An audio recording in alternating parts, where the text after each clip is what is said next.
Hello, my name's Mike Proudfoot and I work in the maintenance department at Muir.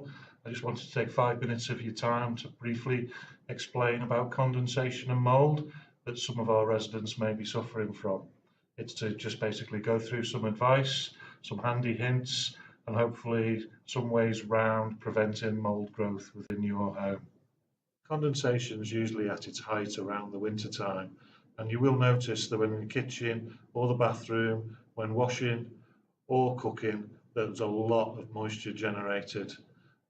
This usually hits the windows or any cold wall and condensates. This could eventually turn into black mould spores, which not only look unsightly but can damage furniture and clothing.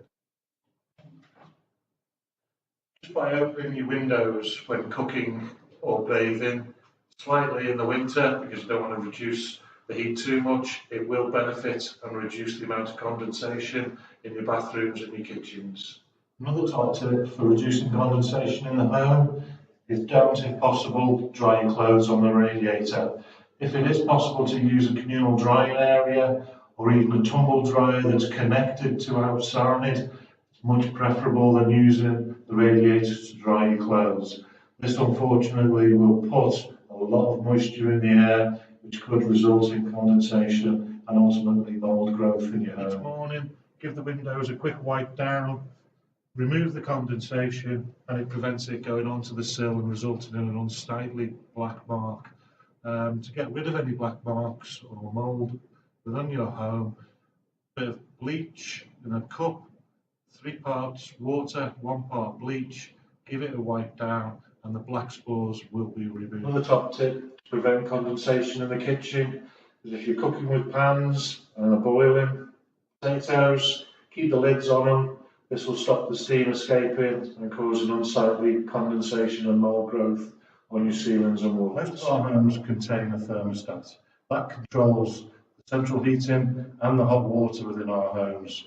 The best way to reduce condensation and mould staining is to have the thermostat on low, but for a long time, rather than having it on very high for a short period of time. That not only saves you money, but it also heats your home for longer periods to prevent condensation. Another top tip to reduce condensation in your home is if you're running water for a bath, in a washout basin, or even in your sink unit, put the cold in first for a few seconds, then add the hot water. That way not so much steam is generated and less condensation in the room, bathroom or kitchen. If you have large items of furniture in your home, make sure you're leaving a good gap between the wall and the furniture.